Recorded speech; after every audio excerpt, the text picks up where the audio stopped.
Bismillahirrahmanirrahim. Assalamualaikum warahmatullahi wabarakatuh. Alhamdulillahirrabbilalamin. Wassalatu wassalamu ala sayyidina Muhammadin wa ala alihi wa ashabihi ajma'in. Summa amma ba'du. Rabbi syrah li sadri wa yassir li amri wahlul 'uqdatam min lisani yafqahu qawli. Amin. Saudara-saudara sekalian, dimanapun Anda berada, bersyukur kita kepada Allah atas semua nikmat yang telah diberikan kepadanya. Salawat dan salam semoga senantiasa tercurah kepada Nabi kita, Nabi Muhammad SAW. Berbicara tentang keutamaan dari bulan Sya'ban, tentu tidak lepas dari amalan-amalan apa yang seyogyanya kita lakukan di dalam bulan Sya'ban itu. Apalagi kemudian di dalamnya ada malam nisfu Sya'ban yang juga cukup populer di kalangan umat Islam. Nah, mari kita cari tahu seperti apa dalil-dalil yang berkaitan dengan bulan Sya'ban ini. Pertama, bahwa ini bulan yang sangat dicintai oleh Rasulullah SAW untuk berpuasa. Diriwayatkan oleh istri beliau, Aisyah radhiyallahu anha, qalat, kana ahabbu syuhuri ila Rasulillah SAW ayyasumahu Sya'ban. Jadi selain bulan Ramadan ya, Ramadan kan tentu saja wajib. Bulan yang paling dicintai oleh Rasulullah SAW untuk berpuasa sunnah adalah bulan Sya'ban. Kemudian bahkan beliau menyambungnya dengan puasa Ramadan. Hadis riwayat Abu Dawud dan Ibnu Majah.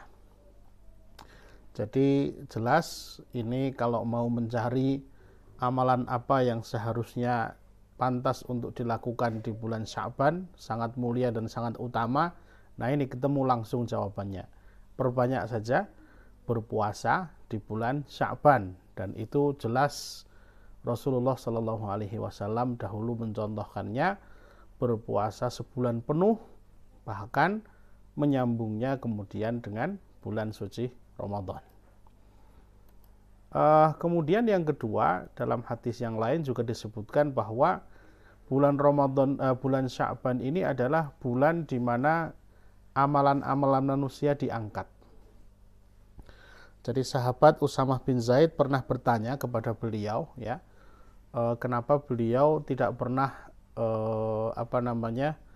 kenapa beliau selalu bersemangat untuk melakukan berpuasa sunnah di bulan Sya'ban. Lalu Rasulullah menjawab, dzalika syahrun yaghfulun nasu anhu baina Rajab wa Ramadan. Ini adalah bulan yang sering dilalaikan oleh manusia, terletak di antara bulan Rajab dan bulan Ramadan. Wa huwa syahrun turfa'u fihil a'malu ila rabbil alamin. Dan ini adalah bulan di mana amal-amal itu diangkat kepada Allah Subhanahu wa taala, kepada Allah Tuhan semesta alam. Fa uhibbu ayyurfa'a amali wa ana shaimun. Dan saya senang kalau amal-amal saya diangkat dalam keadaan saya berpuasa. Hadis riwayat Imam An-Nasa'i. Ya, jadi di sini tersirat ya bahwa mestinya bulan Sya'ban itu orang bersiap-siap menyambut bulan Ramadan, tapi justru orang kadang-kadang lalai gitu. Antara bulan Rajab sebagai bulan yang dimuliakan dengan bulan Ramadan sebagai bulan puasa, itu ada bulan Sya'ban yang mana justru di sini orang, kata Rasulullah, yaghfulun nasu anhu. Kadang-kadang orang malah justru lalai. Gitu ya. Nah, maka beliau menegaskan bahwa justru di sinilah amal-amal itu diangkat, dan beliau senang kalau amal-amalnya diangkat dalam keadaan beliau berpuasa. Ya. Berikutnya yang ketiga, ya, di dalam bulan Sya'ban ini terdapat malam nisfu Sya'ban. Yang ini khususnya di Indonesia saya kira cukup populer ya. Malam nisfu Sya'ban itu dengan berbagai macam ritual ibadah yang orang-orang pada melakukannya. Nah, sebenarnya seperti apa sih dalil atau hadis tentang malam nisfu Sya'ban? Nah, memang ada banyak hadis-hadis lain yang juga derajatnya itu mungkin lemah khususnya yang berkaitan dengan amalan-amalan khusus, amalan-amalan tertentu. Nah, hadis ini juga sebenarnya ada yang menganggap hasan, ada yang menganggap hasan li ghairihi. Aslinya dhaif atau lemah tetapi menjadi hasan karena banyak riwayat yang lain yang serupa. Seperti apa itu? An Abi Musa al-Asy'ari radhiyallahu anhu, diriwayatkan dari sahabat Abu Musa al-Asy'ari radhiyallahu anhu, an Rasulullah sallallahu alaihi wasallam, di mana Rasulullah bersabda, yattali'ullahu ila jami'i khalqihi lailatan nisfi min Sya'ban. Bahwa Allah Subhanahu wa taala mendatangi seluruh makhluknya pada malam nisfu Sya'ban. Fayaghfiru li jami'i khalqihi, kemudian Allah mengampuni semua makhluknya itu illa li musyrikin, kecuali orang-orang yang musyrik, au musyahinin, atau orang-orang yang bermusuhan. Nah, ini satu-satunya hadis yang mungkin derajatnya paling lumayan ya untuk menjadi dasar tentang amaliyah nisfu Sya'ban. Itu pun sebenarnya kalau kita lihat dari konten hadisnya itu tidak mengarah pada amalan-amalan tertentu, tapi lebih kepada bahwa Allah mengampuni. Ya, biasanya kemudian orang memahami bahwa kalau Allah turun dan mengampuni menemui semua makhluk, berarti layaklah kita menyambutnya dengan ritual ibadah-ibadah yang bermacam-macam gitu. Nah, maka dari sinilah kemudian biasanya timbul berbagai macam kebiasaan-kebiasaan beribadah secara berjamaah di masyarakat. Nah, bagaimana hukum berjamaah khususnya di malam nisfu Sya'ban itu? Nah, kita mungkin bisa secara umum mengambilnya dari keutamaannya yang keempat ini ya, bahwa ya memang secara umum saat menuju bulan Ramadan itu kita diminta memperbanyak amal soleh.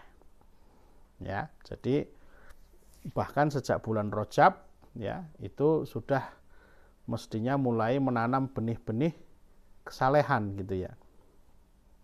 Maka dulu ini misalnya ada para tabi'in, Imam Ibnu Rajab Al-Hambali mengatakan mengenai sholat di malam nisfu Sya'ban, maka tidak ada satupun dari Nabi Shallallahu Alaihi Wasallam dan para sahabatnya yang menunjukkan dalil tersebut. Namun terdapat riwayat dari sekelompok tabi'in atau para ulama di negeri Syam yang menghidupkan malam nisfu Sya'ban dengan sholat. Jadi dari sini sebenarnya kita bisa memahami ketika kita ingin memperbanyak ibadah di malam nisfu Sya'ban, silahkan saja, tetapi dengan ibadah-ibadah yang sifatnya mutlak, ya. Tidak ada ibadah yang misalnya khusus gitu ya. Bahwa kemudian kita meniatkan sholatnya apa ya, sholat mutlak saja, sholat sunnah mutlak, zikir mutlak, sendiri boleh, berjamaah boleh. Yang penting adalah dalam konteks memperbanyak amal. Mau semalam suntuk lek-lekan untuk tahajud tidak tidur, saya kira juga bagus sekali. Qiyamul lail berjamaah silahkan, membaca Al-Quran berjamaah boleh-boleh saja. Yang penting kita fahami bahwa itu semua adalah ibadah yang sifatnya mutlak untuk takarrub kepada Allah.